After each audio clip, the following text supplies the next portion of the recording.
pundit, an expert in a particular subject or field, who is frequently called on to give opinions about it to the public. Example, a globe-trotting financial pundit. Variant spelling of pandit. One moment.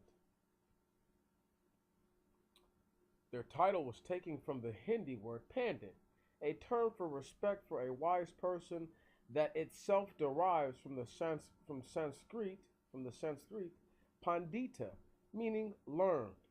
English speakers began using the form pundit specifically to refer to those Hindu sages as long ago as the 1600s. A pundit is a person who offers to mass media his or her opinion on a particular subject, area, most typically political analyst, the social sciences, technology, or sport, on which he or she is knowledgeable or can at least appear to be knowledgeable or considered a scholar in said area. One moment. The Webster Dictionary, Merriam-Webster, or she says, or he says, excuse me. She, I'm funny. A pandit is the first one. A learned person or teacher, a person who gives opinion in an authoritative manner, usually through mass media. Critic. So, when I come to you as the pundit that I am, that is literally to be exactly who I say that I am. I don't know everything, but the things that I do know, I have spent time searching and researching into.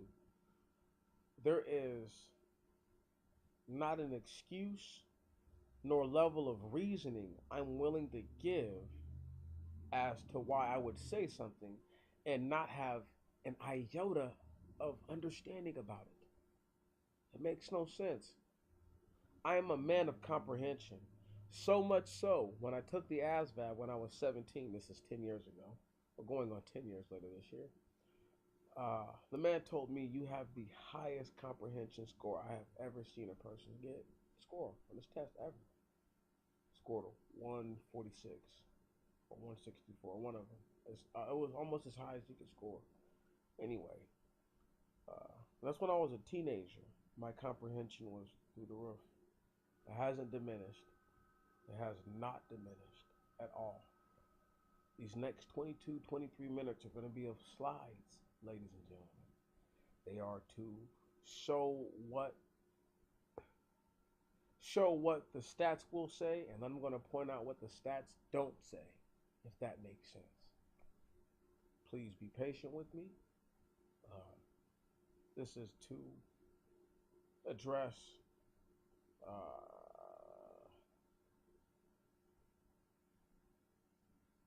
everything, once again, that I do.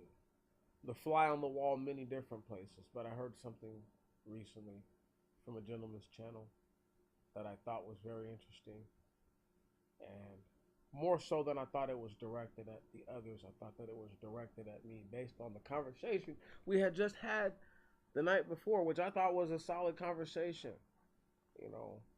but the way it was made to seem as if I speak from an opinionated point of view, which an opinion is still based on something, as opposed to a factual or a statistical point of view. But once again, I'm going to read the stats to you, and I'm going to tell you what the stats say, and I'm going to tell you what the stats don't say. And then you're going to, and then you can tell me if I'm still a pundit at the end of this. Thank you very much. Because I think I'm learned. I think I'm a savant. I think I'm all that stuff. All those nice little words. Sage, every once in a while. Expert or specialist. I like to think a lot of things about myself. I like to think that I'm lowly and ain't worth nothing, but that's besides the point. So, slide number 1. Criminal record. We're going to start. It says the 20% of the highest self-control children The 20% with the lowest self-control is children. We're going to quickly go through these slides. Pay attention. First off, we have criminal record. So, as you can see, the highest self-control people are at about 13%. The lowest self-control people are at about 43%, a little over 3 times the amount. Children raised in single-parent households, which I argue should have been the first one. The highest self-control people are at about 26%. The lowest self-control people are at about 58%, over twice the amount. Annual income under 20,000. They're just right at 10% at the highest self-control. At the lowest self-control, they're just right at about 32%, over 3 times the amount. They're at about, for dependence on several drugs, we're at about 3%, 3.25% for the highest self-control people. For the lowest self-control people, right about 10%. So once again, about 3 times the amount. Um, um, Multiple health problems. We have the people with the highest self-control are at about 11.5%, almost 12%. The people with the lowest self-control are at about 27%, 27.5%. And once again, we could all go back to the raised in single-parent households, right? Now, this is just people with the highest self-control as children. This isn't man or woman. This doesn't tell you their ages.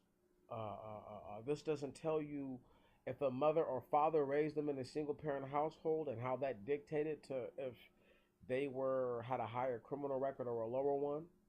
Annual income, once again, going back to the single-parent household and watching what their parents did for a living and becoming acclimated to that, or telling themselves that I won't be like this. All this depends.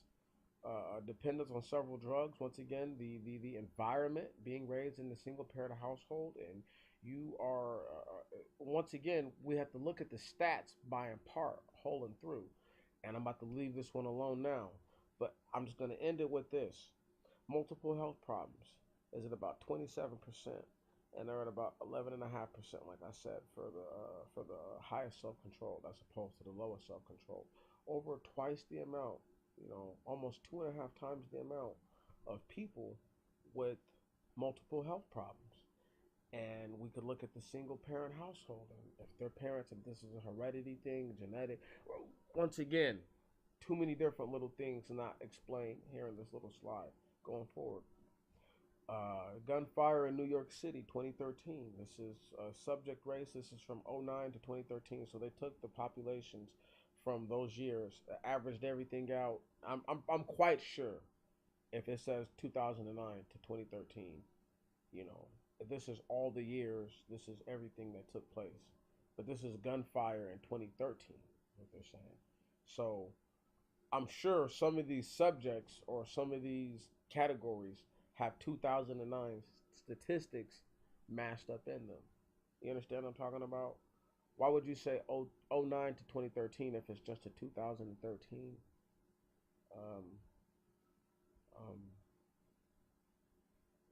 gunfire exchange for New York? But however, let's just go. And this is the New York City Police Department.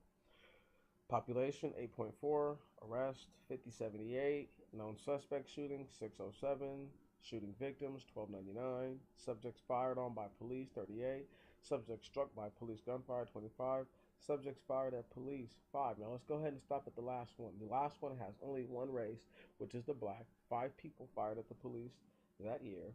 We have 25 subjects, so out of the 25, 5 of them were actually black men that we know for sure. You understand what I'm saying? And subjects struck by police gunfire. Even if you looked over here and said subjects fired on by police, and they seen 38 and 25 were hit, and let's say you put all 5 of those guys in the 13 of people who didn't get struck somehow, right? There's still 1,299 victims of shooting. And it said about 70% of them are African Americans. So, quick math, 13 times 7 is that 91, if I'm not mistaken? So we're going to say 910 people are the victims of gunfire who are black. Notice that the people who are fired on by police are predominantly African American. They're at about 72%, 73%. And there are no Asians in the fired on by police nor struck by gunfire. The only category there's a decrease, you can say, is when the subjects fired on by police is about 72. There's about a 3%. I could even say 69%. I could say that this last one is a little bit lower than the two that precede subjects fired on by police. Um, Notice the Hispanic is the next highest in each and every category. The Asians are the lowest. The Asians and the other whites then precede them. In two of the categories, like I said, the Asian population is totally three of the categories, and they're out of three. The whites are out of two, and the Hispanic. I mean, the whites are out of one, and the Hispanics are out of one, and that's amazing when you look at the fact that blacks are however much of the population. Now, it doesn't say men or women, but we know most of these are men victims. Do you understand what I'm saying? So it's like when you look at it like that, man, like, once again, whose stats do I need to prove that point? You know, it says it right here, but I can say that out my mouth just by saying based on what I see. Carrying on, going forward. Next slide.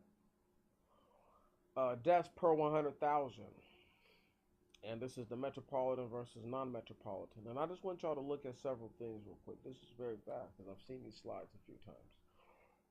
And two of the metropolitan areas, and the medium and the small, from '04 to 2013, they have a small increase in violence or in deaths. It doesn't say exactly what it is. I don't remember if this slide was killings or just people who how people died throughout the year. And if I looked at '04 to 2013 in the larger places, if I just said it was people killing each other, you could argue that from '04, depending on where this is at, to 2013 in the large central areas, the cost of living has obviously improved. Wages have improved. There's better opportunities, so there's less violence. The large fringe areas, I could say that the small decrease was based on the same things, and because it's a large fringe area, right? It's not as large as a central area, so therefore the decrease doesn't seem as drastic, but it's actually a good decrease. The differential here is from 9 to 7. The differential here is from 4 to about 3.6. The medium, like I said, and the small, they have increases. One goes from about 5 1/3 to almost 5.5. The other one goes from about 4 1/3 to about 4.4. It's very, very small, but still, whatever took place in the two or four did not happen in the two latter. Non-metropolitan areas, uh, the rural area had a small increase of deaths, very small, very incremental. The town and city micropolitan places, once again, a minor decrease in the deaths. You could argue that the older people have died and have moved on. In some of the other places where there's a slight increase to the deaths, you could argue that the recession has caused poverty to set in, therefore violence has increased a little bit. Who knows? It depends on where this all taking place at. Carrying on, going forward. We're going to look at this one right here for a moment because I want to break this down. So this is from 2007 to 2012, homicides per 100,000. So I want y'all to look at this. We're going to start with El Salvador, and their '07 they were at, I'll say 54, 55. '08 they were at 50.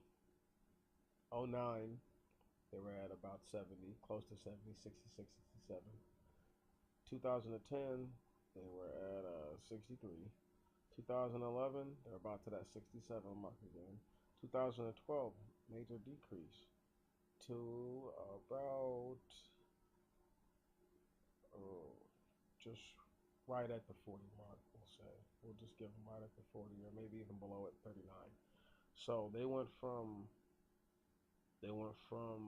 starting at about 55, 56 again, or whatever it is I said the first time, uh, per 100,000 to 39, maybe 40 per 100,000. Guatemala, uh, once again, probably the most stagnant of the Central American countries as far as what happened. They had a steady increase from '07, from about 40 on the nose to about 41. It went and stayed. It looks at 41, maybe a slight increase, 41 and some change, back down to just right below 40 or just right at 40. Then to about 37, 38, 36, yeah, 37, 36, something like that. And then right there at the 38 mark. I mean, they can say that's the 40 mark, but that don't look like the 40 line to me. 40's right there at the number. So, and they can try to tell me these lines are. I'm not hearing that. No, not hearing that. Anyway, so uh, we're gonna move to the next slide. But I just wanted to point out how Honduras. One second. That's what I talk about. Look at this increase from 43 to about 57 to about 65, right? To about 78, 79 to about 83. A little decrease to like 82, maybe. So whatever's happening there via poverty, mainly the thing, and not enough resources to substantiate the lives of the people have more than likely caused this. I can't think of what's going on in Honduras right now. I'd have to look into it, but I just know that the general area, you know, places like Venezuela and stuff like that have a lot of natural resources. So if they have any kind of natural resources that are liquidatable, we're gonna say, and you have people in power whom are unscrupulous, then these kind of things happen and take place. Carry on going forward. Infant mortality rates by mother's race, Hispanic origin, and place of birth. Deaths per 100,000 live births, 2010. So this is not equating in so-called abortions, it says. That's what it's saying, apparently. But still, look at this, though. I wanted to point this out. The non-Hispanic blacks, right? Even those who are foreign-born, where the accessibility to things like abortion and contraceptives aren't as high, right? Deaths per 100,000 live births. We're gonna say the main attributing factor to this, as opposed to the other ones, is gonna be the fact that U.S. born blacks have access to these contraceptives, birth control, and abortion clinics, and that damages their bodies. So therefore, the future babies that come down are already now in a weakened stage as opposed to where they would be. Moving forward, the Puerto Rican U.S. born. Um, the only thing I could equate to that is that it depends on who they're calling Puerto Rican. You understand? Are these black Puerto Ricans, white Puerto Ricans, who are U.S. born versus the foreign born? And then there's a whole 1 point increase in the groups. And it says, you know, it's right there, man, it's 7.7 to 6.7. And that makes a huge difference when the third largest group is the black foreign born people. So what are they doing in their lifestyles that are so different? When you look at the Cubans, who have maybe tied, if you average the numbers together, between the non-Hispanic whites, and the foreign-born are have far less deaths than the U.S. born. Once again, we've got to equate lifestyles into these things. Cubans, the Central South Americans are about the same. Mexican, almost the same. Asian and Pacific Islander, lower than those born in the U.S., which in the only category is actually higher is that who are in Puerto Rico, and you could argue that's because Puerto Rico has really good doctors or something like that. I don't, or really bad. I mean, they have good doctors and just really bad living, which is why they not bad living, but I mean, there's a lot of people living in squalor in those places. Let's not act as if that's not existent reality for people. Not to mention, this is in 2010. If they did one now, with no power that they've had and the the lack of resources since the hurricane, who knows what that number is. But going forward, carrying forward, next slide. This is the U.S. murder rate annual per 100,000 people. And I'm not going to say pay no attention to this slide, but be mindful that the years are going to change as far as what year looks most violent from a few of these slides that I do have. And I have many of these slides for y'all.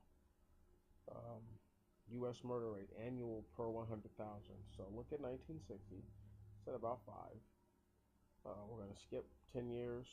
And you can see at the height of the 70s, starts to climb, gets to about 8 in 1970 on the nose-ish. It steadily climbs in the 70s, get to about 74, and then there's like this decline going into 75, 76, and even further decline, going into, the 77, 78-ish area. There's an incline again. Coming into 80, there's a spike, a huge spike in violence. You come down, there's a decrease again, coming to about 83, 84-ish. The 84 rounds out, comes up, 85, 86 is coming up. There's a little spike, and then there's another steady climb coming from about 87 to 90. 90 has a peak. And I haven't been giving these numbers, so let's just go back and we'll say so 10.1 is the highest at 81 from a number of about 5, so it doubled in about a 20-year period, and then it went and it dropped again to about 8, over a 4-year period. And in a 6-year period, it increased back to about 9 and some change, almost 10 again. 93 comes, LA riots, such and such and such. Fuck, you could even talk about the Middle East jumping off, you know what I mean? And then people wanting to calm down because they don't know if they're about to really go to World War III type stuff. Desert Storm, all this stuff is happening. Then, bam, as the 90s coming to, plateaus, Clinton era, 90s, bam, bam, bam, coming to 2000. It drops, right? It hits below 5 again, or hits below 6. About 2000 and, I don't know, 4 gets to 5.7. It increases again to about 5.9 at about 2006, 2007.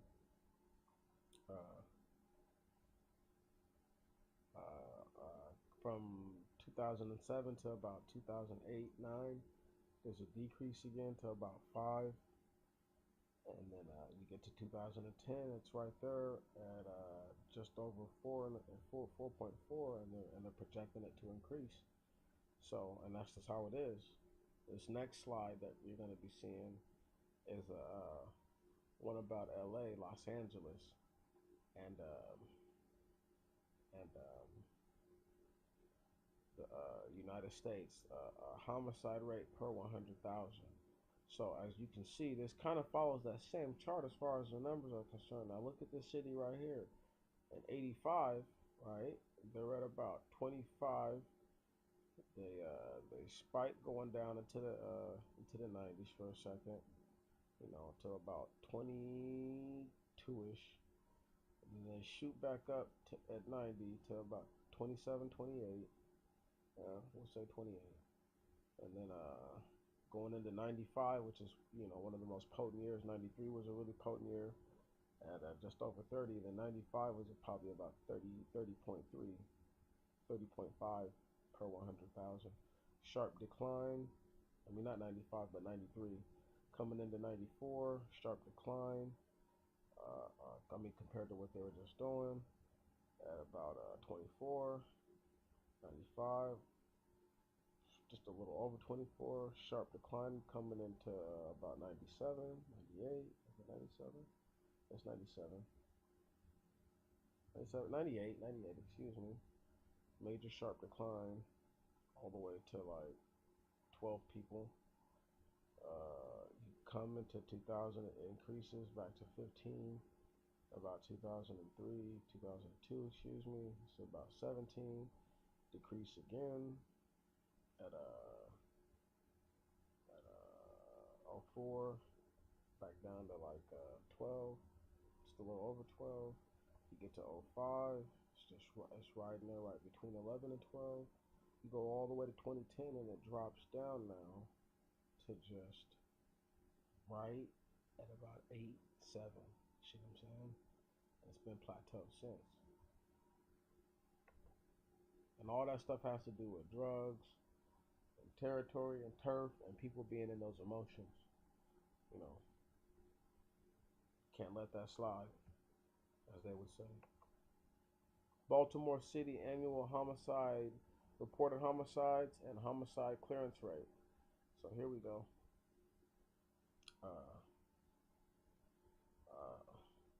We have the year starting at 81, going to 2015. I'm not going to spend so much time on this one. Just want y'all to look and see that the approximate homicide clearance rate is what I believe, how many homicides that they actually solved or cleared. Okay, so if you look at 81, the clearance rate is at its highest, right? It doesn't get any higher than 1981, and the clearance rate is about 85%. 1999, they probably didn't even have a good clearance rate. Maybe it might have been abysmal, which is why it's not there. The lowest clearance rate though is in the latter year, which is 2015, and they're just right at about 33%. And reported crimes, you see. Notice that over the years, except for in the early 2000s and getting to the teenage years, there's a steady increase, and not really lapses in people reporting the crimes, but there's a correlation in between not reporting the crimes and the clearance rates not being so good. Now, mind the fact that people didn't report nearly as many homicides in 1981, and they still had a much higher clearance rate. So something's changed between now and then with all the technology and all the forensics from then and now for them to not be able to keep up. And with that said, we're going to keep it pushing. Murder rates in New Orleans, 1990 to 2014. Number of murders per 100,000. 1990, 61. 94, as you can see, the peak is in 85.5. 99 is the low. 2014, they're at about 39 again. So, I want y'all to hear this right here. They were the murder capital for a long time in the mid-2000s. You know what I'm saying? For a long time. And if you look at that, we'll say you started 06, ended at 08, coming into 09, but really 08. Man, that 07 year, they was on fire, man. Because the peak year is 85.5. And those years, man, they was at just at 78 and some change. You know, 79 almost. So, you know, these people, you know, had gotten almost to 90 levels and you know, and not even a whole 20-year period, a 13, 14-year period, you know what I'm saying? Once again, though, I want y'all to really understand there's a correlation between, I ain't even said this yet.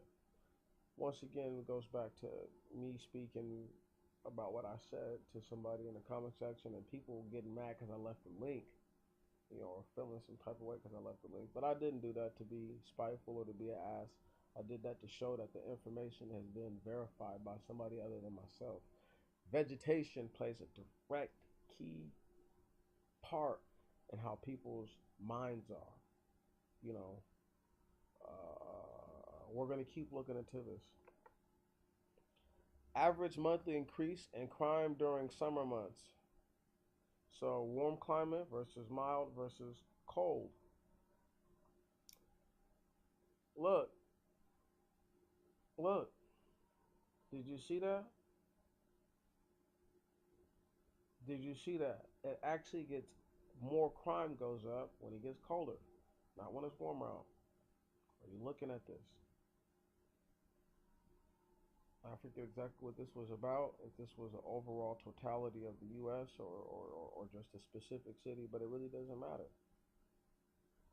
Look at that. Look at that murder, robbery, rape. As it gets colder, they increase because when it gets colder, there's less people outside, so there's less exposure, so you have less of a chance of being caught. It goes from 5.7% to 13.4, and then on the other one, it almost triples. It almost tripled on that one, but it really almost triples from 6% to 17.7. You know, the increases are I'm not gonna say are understandable, but they most definitely make sense. That from when it's warmer, once again, there's more people outside. You're not gonna get away with this as easy. When it's colder, there's less people outside. It's easier to pull off something nefarious. Now, once again, it doesn't have the races of people involved in these things. It doesn't have the races of the victims, the sexes of the victims, or the perpetrators, or any of that. These are just the numbers. You know what I'm saying? So there's too many little things, intangibles, that go into these stats for them to become stats to overlook them. Once again, next slide. Homicide rate of cities with 250,000 plus, 85 to 2011. Look at blacks, look at white, Hispanic, and Hispanic plus Asian. I want you to look at this. Over a steady period of time, black cities have maintained 0.8. The only time you can say that it wasn't that bad was in the middle part of the 80s, and then there was a little part in the 90s. There's been a few times when it's drifted under, you know. But look at all the other stuff though. Look at the white cities where they've increased over the years because their situation has changed. The Hispanic communities have decreased over the years. The Asian communities have decreased over the years because they've become interwoven into the society over these years. So they have businesses. There's a reason for them to not act crazy like that because they have something to lose. The whites have lost things that they used to have to hold dear to. So now they don't have as much to lose. And blacks have never had nothing to lose. So it explains why this line is the way it is. Next slide. Violent crimes rate by race of victims. So look at that. The black, right there. Okay. It starts at about 37. This is in 1973. Whites started about 20. The sharpest decrease for the blacks, outside of the fact that it starts at 37 and it ends on about 17, the sharpest decrease is from 1973 at 1986, and it goes from about 37 to 25 right there, it says on the nose, which is a pretty sharp decrease considering that they had an uptick in 82 and 81, 82, where it looks like they were just right at the 40 number. So for there to be a decrease like that within a 5-year period, it's really, really, I mean, it's not that it's good that they were killing each other like that in the first place, but it's good that they were able to reconcile with themselves that we got to stop doing this to each other. With the white people or the white population, it, a little burp and then a stagnant, line for a little while and then a decrease and then stagnancy and then a slight increase in the 90s and then a decrease since, it says.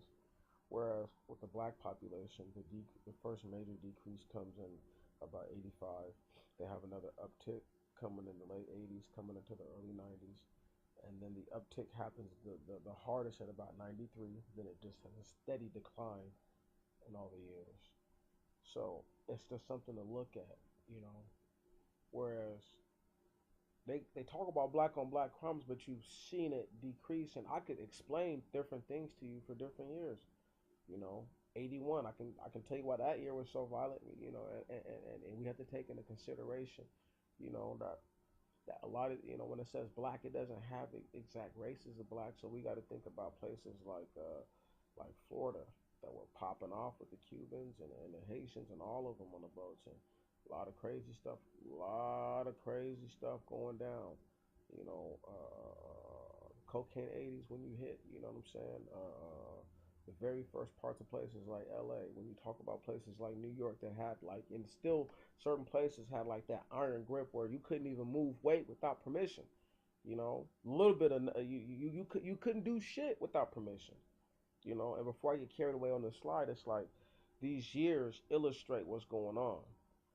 So when you have this uptick of violence from 19, let's say 90 to 1994, the uptick of violence, a lot of that stuff is gang stuff, territorial. Once again, people being in their emotions. 81, it's the same thing, bro. You think I'm just gonna let you kill my friend and get away with it? Yeah, there's money involved, but if I can get you, then I'm gonna get you. And that was the mindset of people. It's the mindset of people now. Next slide.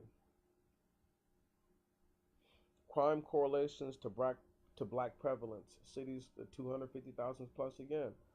Now let's look at this again. Homicide, robbery, violent crime. 85 to 2011. 2011 and 85, it seemed as if robbery and violent crime kind of matched, and then it seems in 2011, homicide and violent crime are are matched. There's a 1 year in 2005 where all three seem to be, and another year in about 2008 where they all seem to be lined up. Is that 2004? Excuse me. No, 2005 and 2008. That seems right. So you have this you have this chain of events that's pretty much telling us, once again, let's look at robbery and violent crime, right? Just together, how they kind of rode together for a few years. And, once again, we have to look at the years. People selling dope and stuff like that. So, right, people going to be getting robbed. Homicides obviously spike up from the late 80s to the early 90s. There's a minor decrease. Robbery and homicide start to go together for a little while. Looking at the years again, we have to associate this with specific cities of 250,000 plus people to black prevalence, and that's 250,000 plus blacks in that city. You get what I'm talking about? So there's specific activities that cater to why these things are so closely correlated. From the 2000 and it seems like 4 year to the to all the way through, the three events are much more closer correlated than they have ever been. Whereas in the first 10 years, it seems, the first 8 of those, robbery and violent crime seem to be closely connected. And, drugs, this, that, and the other. Once again, gang banging. So turf wars, this, that, and the other. The homicide is going to correlate with these things as it needs to, but those two were very closely connected. Homicide stood out all by itself, and then as the years progressed, they all kind of started to tie together. So we can see, even when you go back to a time when people might have been making more money, as they started to make less money for their dollar, the cost of living has gone up and gone up and gone up, and there hasn't been wage increase after wage increase after wage increase. There's been taxation upon taxation. So people are poor, they're fed up, and this is what happens when they've already been pushed to the brink anyway. Moving on to the next slide. Violent crimes per 100,000 residents, 100 largest metro areas, 1990 and 2008. So center cities, high density suburbs, mature suburbs, emerging suburbs, exurbs. I want you to look at this. 1990, with the exception of the last two groups, the emerging suburbs and the exurbs, are more violent years for all the groups. 2008 for the emerging suburbs and the exurbs, and these are places that I'm imagining were hitting by the housing crisis very hard. Felt it. from 1990, especially the center cities, to 2008, they're center cities. They live in apartments for the most part. So there, it went from drug war turfing to all that was been broken down to, well, the housing crisis didn't really affect them. So there's no need for an increase if there's been a steady decrease.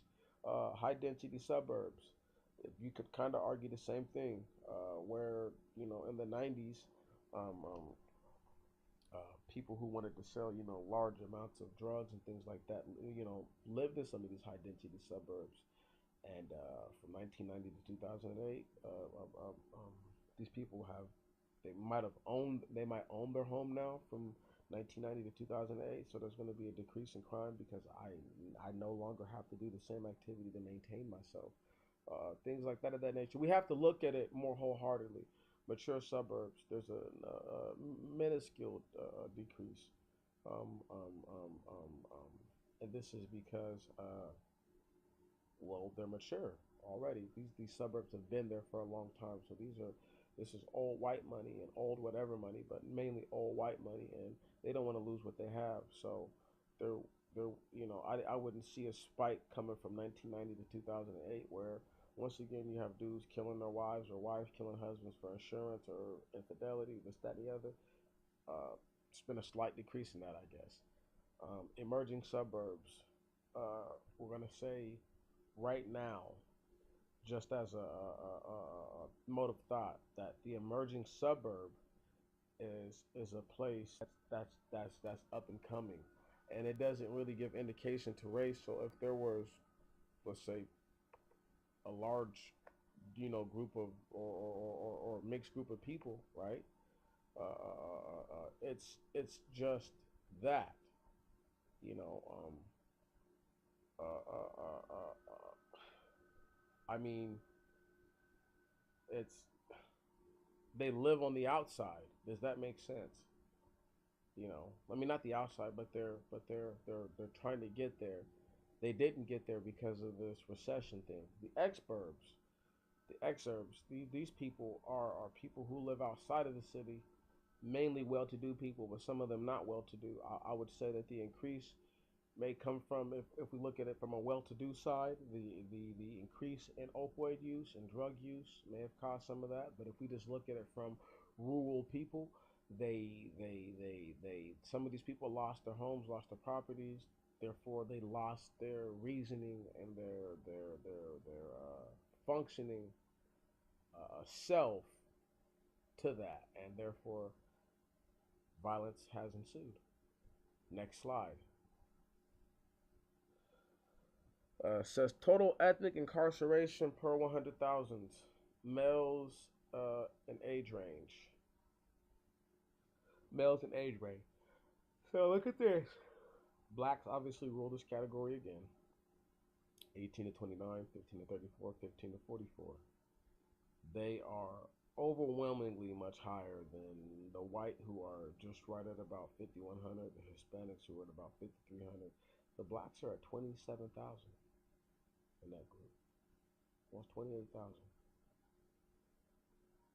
15 to 34, you have, once again, 16,000 versus 4,000 versus, we'll even say 4,200 and then 4,400, 500, whatever. Then we have still 11,000 versus 2,000, 2,500 versus 3,000. Wow. It's just overwhelming. What supports that? Do we, and I don't have time to flicker between slides, so you got to take this stuff in as I go through it. But remember, the first slide was about people who were, self-control, and that's important. That's huge. Those who were raised in single-parent households as opposed to those who weren't. I'm sure that those things are to be, you could factor something like that into almost every single one of these slides. Carrying on. We're at the murder of blacks and whites in the U.S. 2013 per million members of the murder's race. So whites killed by black. This is what they're claiming. Whites killed by blacks is 9.83. Blacks killed by whites. And once again, this is the FBI crime reports, so-called. Whites killed by whites, 10.22. Blacks killed by blacks. Now, now, I want y'all to understand something.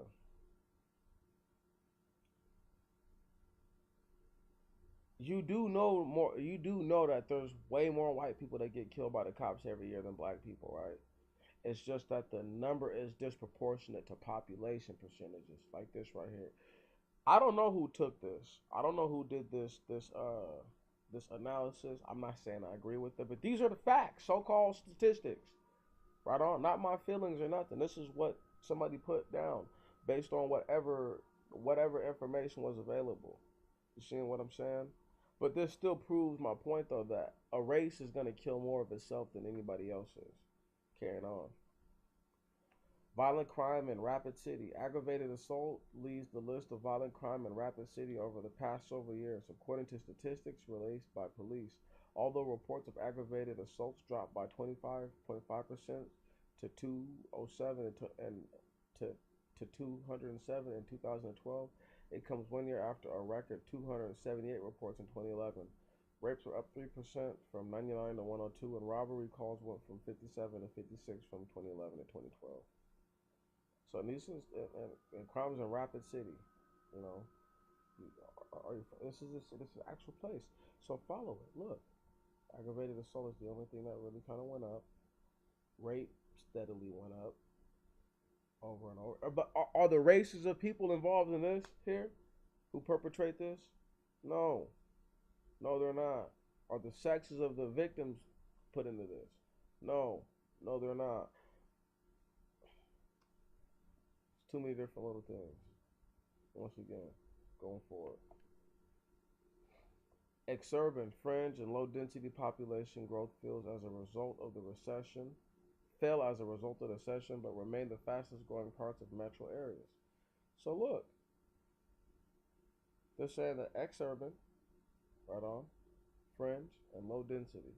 So these are places that are you could claim are urban, right?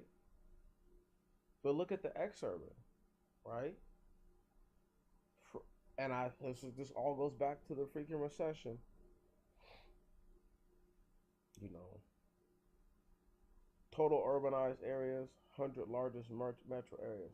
So this is urbanized versus metro. You get what I'm talking about? This is why the numbers aren't exactly the same, and you still have to get it. Like, I'm gonna do you a quick solid. Metropolitan. 1 second.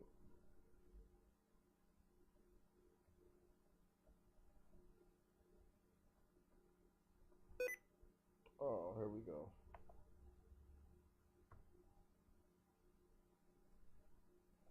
Damn. A metropolitan it is often inclusive or surrounding areas. A parent state of a colony or dependency. Wow, you hearing that? It's they don't really have a real word for it. Relating or denoting a metropolis. But did you hear just what I just said though? Relating to or denoting the parent state of a colony or dependency. So it's where they get, city states and things like that. But anyway, I'm not even gonna get carried away. I'm not even gonna get carried away. Metropolis, the capital or chief city of a region. A very large and densely populated industrial or commercial city. I'm not trying to lie to nobody. Urban. And relating to characteristic of a town, municipal, civic, metropolitan. So there's no real difference between a metropolitan and an urban area. Right on? They just want you to believe that they're different. Can you dig it? Right. Until now, I always thought the same thing until I looked them all up. Because my understanding of what urban means to what what a metropolitan area is totally different. Where I think of one as like a business area, and then the other one I think is more of a residential area. But that's neither here nor there. Um, um, as you're seeing from 2000 to 2007, super duper huge, you know, increases for a lot of this stuff. You know, um, so some of the stuff had decreases. They didn't grow at all. High density places, the growth fell. Moderate density, it increased in both categories. Everywhere else, low density, fringe, and exurban, it always increased. But that all has to do with how much money you have. Everything matters. All of it matters, people. Once again, does this involve races of people who the growth took place with and all that stuff? No, it does not. And this was done by the Urban Institute Analysis of Census Bureau, 2000 and 2010. You know what I'm saying? And they claim that the survey years were 2005 to 2009. I'm just saying, man, like, you know, this is what they claim. I I don't have to tell you how. It doesn't matter how I feel. Once again, it's what they say, but other information is not included in this. So you have to consider the other information at all times. Next slide. U.S. violent crime rate 2001 to 2011. Major metropolitan areas, suburbs, and urban cores. So, from the FBI data, average of 36 major metropolitan areas with complete data. 01 for most of these places. In fact, all of them is more dangerous. 2011, I mean, the largest decreases from the urban cores as far as the violence is concerned, because it went from about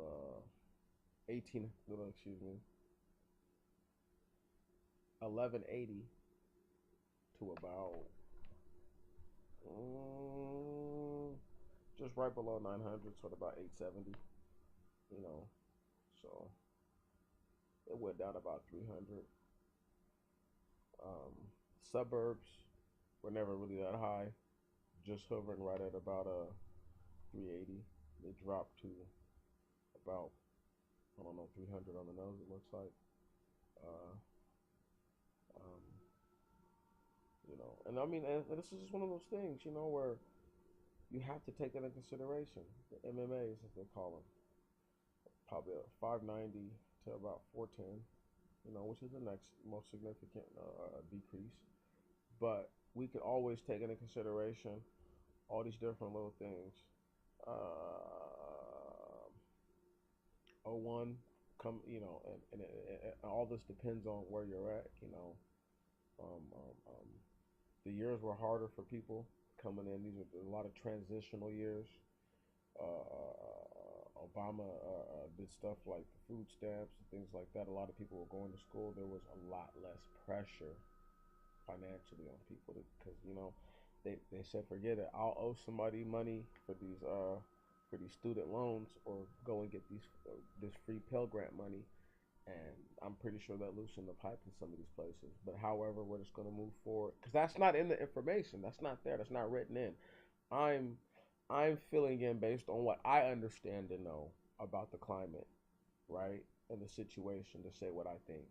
Next slide. Recidivism percent by most serious crimes after 5 years.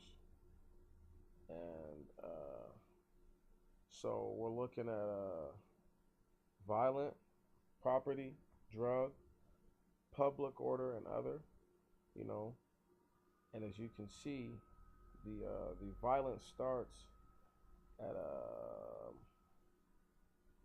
at about at about 1 second. The violence starts at about 71.3, while the property is at 82.0. This is the Bureau of Justice statistics.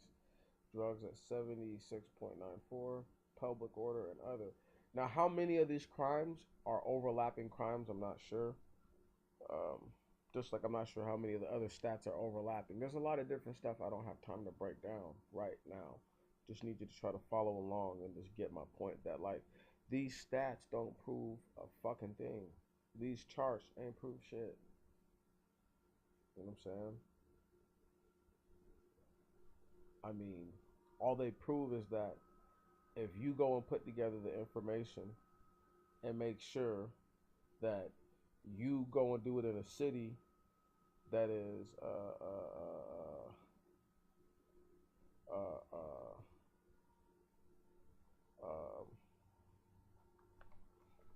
um, and this is about people who reoffend, excuse me. Um, but either way, there's no telling how many of these crimes overlap. You know what I'm saying? So let's say you got a violent crime offense, a drug offense, and a public order offense, right? And they're saying that your likelihood to reoffend for the violent crime is 71%, the drug offense 76, and the public order 73 point. I mean, are you hearing me? Property crime 82.06 chance that you're gonna commit that again. It depends on what the property crime is. They're not specifying any of this exactly what the crime is. They're just saying that these people these are the crimes that are most likely to be repeated, and this is from 5 years period. But who knows what places they went to, what prisons they went to, what populations they studied, all that stuff to get these numbers. Next slide. So perception of crime versus actual crime. I couldn't wait to get here. '06, look at it. There is no time. You could argue in different years that the perceptions and the actual crime was almost the same, but there's no time period, no years. Well, look, actual violent crime in 2006 was at about 44%, 45%, where the level of fear of crime, right, the same year was just like, it was just right the same. That's the only year they have where it's like actually the same, or they're like, they perceived it and they thought it was the same. After that, it's an increase and a decrease in crime, and increases again and decreases, and increases and a slight little hump, but more decreases, and there's a steady level thought that there's more crime, and crime has been steadily going down. Can you dig it? And this is over a 10-year span. Now, who has done this study to tell you that the crime is going down? Yet they report crimes are at epidemic levels and at 20-year highs in a lot of interurban and metropolitan cities. Can you dig it? Next slide. Highest overall crime rate found in small urban areas. So, number of incidents per 100,000 population. Small urban areas. Look, in every category they win. Total crime code offenses. They have large urban areas beat out by 2,900 and some change, or 2,800 and some change, whichever one it is. They have the rural areas beat out by almost 4,000. Violent crime is the only area where it's actually kind of like not fair, but overall, like, not much different. Well, small urban areas are these, who lives in small urban areas? Normally colored people, you know. So property crimes in the rural areas the lowest. Next lowest, but it's still significantly higher, is large urban areas. And what's is slightly higher, but not significantly higher than the large urban areas, is the small urban areas. So whatever the other almost 5,000 offenses are, drug related, however, right? Because that's not in this. To to to total up the number of everything, of the other 3,000, or the almost 4,000, or almost or the other 3,000 respectively for either category, then one can say something. But you have only half the numbers roughly for the crimes, and once again we have to go into poverty, things like that. Blah blah blah blah blah blah blah. That is saying that there's a 1 in 10 chance, pretty much, a little over that, a little over 1 in 10 chance that in a small urban area you will fall victim to a crime. 1 in 7 chance in a large urban area, and a 1 in 6 chance in a rural area. Now, notice that the violent crimes are higher in rural areas than they are in large urban areas. That's because they're normally over property, and there's no one there to mediate. So there's no one there to calm the situation from going way out of hand, way out of pocket. Next slide. Oh, that's it, y'all. I'm glad you stuck it out. It took a whole hour, a whole freaking hour to do that, to put that together, to do 22 slides. I didn't even expect it to take this long. I'm going to have each slide up for as long as it is, so I got to go in, do all that, but I'm about to work on it. I'm about to get it done, and I'm about to have it out today. All right, peace. Oh, today's date is this February 6th, so I'm going to have it done today. Don't trip. And y'all, they saying this, that, and the other. Don't worry, I'm not taking shots. I'm just pointing out stuff. You know what I mean? I took my sweet ass time to do this. Please don't be mad at me for showing y'all that there's more to this than meets the eye. However, much love. Much love. Working on my other works, as you know it. Everything is coming in due time. Peace.